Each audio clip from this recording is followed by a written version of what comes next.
Welcome back from the break, and if you've just joined us, the program is Good Morning Abuja, and it is coming to you from the Unity Station NTA Channel 5 Abuja. Now we want to talk about children, how we can protect their rights, and how they can, we also protect them from all forms of abuses. And we have a child rights advocate with us in the studio to talk to us. We have Barrister Elizabeth Ebulejonu Achimogu. She's also the founder Protect the Child Foundation.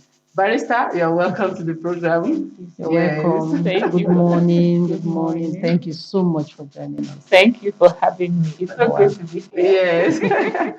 So this morning we are looking at preventing child sexual abuse in Nigeria. It is good we talk about how our children, to be aware of their rights. Now, let's start this way. As a child rights advocate, what are the rights of a Nigerian child according to the Constitution? Okay, so the Nigerian child, just like every human being, have rights. You know that the first right is that human rights. For the fact that you're a human being, you have rights. So also the Nigerian child. And in Nigeria, the Child Rights Act has listed out a lot of rights of the Nigerian child. In fact, the rights of the child starts from the womb. So anything that is done against the child, even from the womb, when the child is born, he can actually seek for damages. Wow. This is interesting. Yes, because in Nigeria, it's a pro-life. It's a pro-life country where we believe that life starts from the womb. Mm-hmm. So every child has a right, and that's why abortion is illegal in Nigeria. Yes. So they have rights. So first of all, they have right to life, right to be alive. So you cannot kill a child because their life belongs to the state. Even though you were the one that gave birth to them, their life does not belong to you. So you cannot say, "Now me born you, I go do anything I want to do with you. I can kill you and nobody will say anything." Government will come after you. Yes. I like that. So they have a right to life. They have a right to dignity of human person. So they have to be treated with dignity. You don't say, this one has small picking, I beg, come on, wait till you know. Everybody deserves dignity.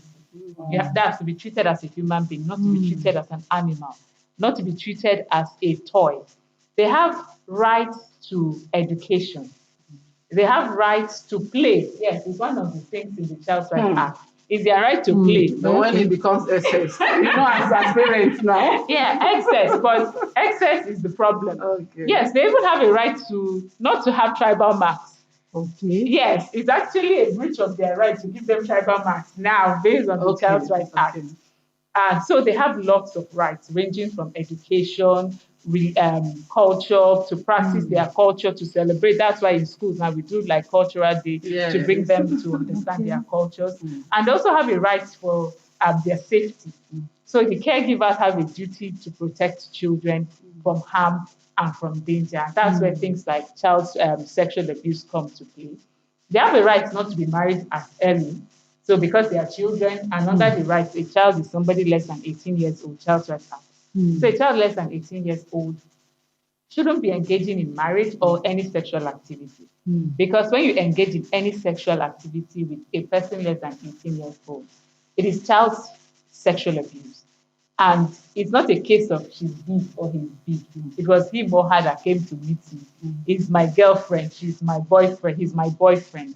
Once the person is less than 18 years, it's child sexual abuse. So they have lots of rights. Okay, talking about this child sexual abuses, it's on the rights. Even with this level of awareness and what you people are doing is still on the rights. Let's look at some of the causes. I know you pointed out some, but what really want you to talk to us more. Let's even look at some of the real causes why we have all of this everywhere. So child sexual abuse, there are lots of causes. One of the things is that they have a culture of silence. They say these are things nobody should talk about.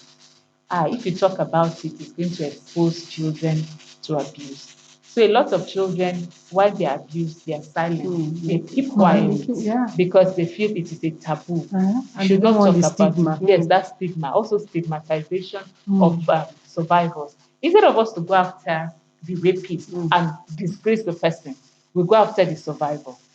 Recently, we were on the streets talking with people about sexual abuse. And a girl told us she said she got molested at the age of 10. Wow. Yes, and it was their neighbor. And when they report to the parents didn't believe them. And the neighbor's wife said, "It is you people's fault. You are dressing to seduce my husband." And I asked her, "How old were you then?" She said, 10. And I was like, how can the A 10-year-old 10-year-old seduce a mature man? Hmm. So you find that now they're now shifting the blame to the victim, to the Mm-hmm. survivor, instead of that stigma. So they shift it to the person and make it look like it is her fault that she's being abused. So it's the blame game. We blame the survivors. We tell them, if you had not dressed this way, it wouldn't have happened. If you had not gone to this place, it wouldn't have happened. If you had not done this and done that. And nobody's looking at the person who did it and saying, why did you do this thing? Honestly.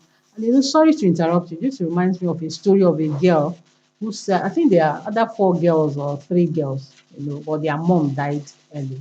And their dad, she said she's about 20 something, said their mom died like 10 years back. So like for 15 years so on, their dad has been sleeping with them. Said the only person, the last girl, was the one that said no, she can't be part of this. And said for that, the dad pushed them out. So she now went on social media kind of to say this is, and the most annoying thing was if you hear people's response, so what were you waiting for since? All these years now are you sure you are, or is it because your daddy remarried and stories upon, and the girl was like, look at these people, you don't know, she said this, the trauma she went through and all that, and nobody believed that. So in a case like that, when it involves the father or a close relation, what happens? Same law still goes against such. Yes, whosoever does that. I've had, like what you said, I had a complaint that a report came and they said a girl is being molested by the father.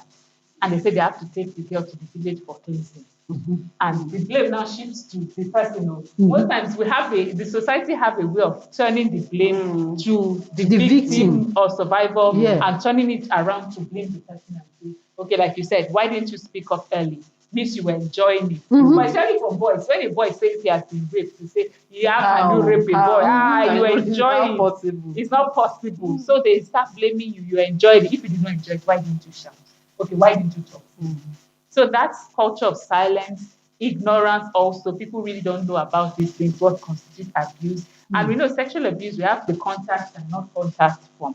Now, the non-contact form are the ones that nobody is actually touching the child, but they're exposing the child to a lot. Like, for example, you find somebody who is exposing the child to pornography. You say, I want to spice up my marriage. You have pornography in your phone, and your child has access to the phone, and the child is watching the pornography. Parents trying to make love in the presence of children, and the children will see these things and will want to practice it with other children they see around them. Also, people taking it as a family affair. Recently, we had a case that anytime I think of it, I am sad, I am angry, I am broken. A 5-year-old was raped by her teacher, an 18-year-old boy who is the assistant teacher. He was raped. She was raped in school. She came to school and she was the only one in school at that time. And the boy raped her. So we invited. We swung into action. We came and we went to different police stations so that we could reach the police station that can access the matter. They were taken to the hospital. After everything, the complainant called us and said, that the family called and said that they cannot take it and they are not doing it again. And the husband said that he's from village, that after all she's married to him. So she must obey whatever the decision of the family. That's the girl's parents. Yes, that's the problem. And this is not the first case. Child sexual abuse is not a family matter. And when people continue to make it look like a family matter, it emboldens this abuser. This boy is 18 already. And he's still a child. He has already started raping people. Imagine if when he gets to 20 years, and above. Imagine what will happen to the girls or children around him. Wow. So a lot of people will say, let us leave it as family. They are giving us sign already, but we just need to talk about this before we go. Yes, you talked about the culture of silence and just this example you gave about how parents will cover up some and now bring up stories. They want to protect their family name and all of those things. In that case, the victims They are going through a lot. How can such victims be identified by, for instance, like your group, and how can they be, advocated for? So with Protect Child Foundation, we do advocacies in schools. We have a strong social media presence and we talk to people. I remember one of the programs we went to, after talking with the student had more like a flashback and reached out to us in the primary school and said she has been abused before. And we invited the parents. She was staying with somebody actually. So we invited the parents and they came and said, it's true actually, she had been abused before. That's why they took her because where she was staying was not a good place for her safety. So we had to counsel her. So some of them, most of them, we end up having to counsel them because the trauma is real. For a lot of them, it affects their academic performance, it affects their relationship with people. The impact is not, it's not just sex, the impact is deeply rooted. Some of them begin to perform poorly in school, and some of them begin to bedwet. Some of them can no longer sleep at night because they begin to have nightmares. These flashbacks keep coming up, so they wake up crying, and a lot. So the impact is deeply rooted. Some even grew up to hate sex. Yeah. They hate the opposite sex because some of them grew up not even want to marry. While some grew up now to become sexual perverts because they were abused, they begin to abuse other people. Wow, we Your are becoming final word, emotional about the whole thing. your Give us final your word, final please. words before we Let's. go. What do you think the society, the government, in fact, everybody, it's your final. What do you think we can do, at least to help you? Okay, so first, the awareness of child sexual abuse that it exists should continue. People should be encouraged to speak out and speak up about abuse. Do not shame survivors. Do not silence them. What they need is our support, our care. Perpetrators, abusers should not be left to go scot-free. Abusers should be arrested and punished. Wow. They should be, just like Ekiti State is doing, they should be posters naming and shaming sex offenders register. I know NAPTIP has it too. Sex offenders register. Let us post it. Let people see them. Let them know that this person is a molester. Anywhere it goes, people know, and it will affect the person's chances of getting a job. And also, we should not protect the abusers. Like this boy now, that's also when we were there, the father was with him, trying to protect him, trying to see how he could escape him because for him this is a thing of shame for his child to be known as a rapist. Or forgetting that the person who has raped is also somebody else's child. So the punishment should be stiffer and prosecution of these cases should be faster, faster. And also the police should be given enough resources. I know most times they say there's resource, but we need more resources because in most cases, when cases of abuse are reported, you find that they tell you open file. Even though when the police tell you it's not okay, but in reality they tell you open file. They tell you this. You find yourself spending to move around. And for a lot of families, that is a discouragement. It's like putting salt on injury. My child is raped, and I'm also having to spend to facilitate some of these things. So some of them feel the expense is too much. So let me. We've had a lot of cases of people like that when they look at the expenses. They just say they don't Please, want it it's okay. to. Yeah. It's okay. Let's just leave Wow. everything to God. Wow, wow. Thank you so Thank you much so much. for Like your she said, time we're with us. becoming emotional Emotional about the because whole when you thing, talked about the 5 years old girl and it's like the imagination, the thought of itself is something else. So thank you so much. We'll be appreciate speaking your with time. Barrister Elizabeth Achimogu. I hope I'm right. Okay, she's a child rights advocate and founder Protect the Child Foundation.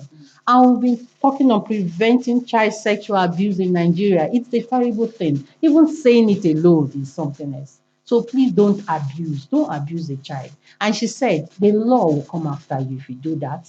And then please, if you abuse, speak up. If you don't speak up, you're giving the violators the opportunity to keep doing what they are doing. Okay. Thank you so much.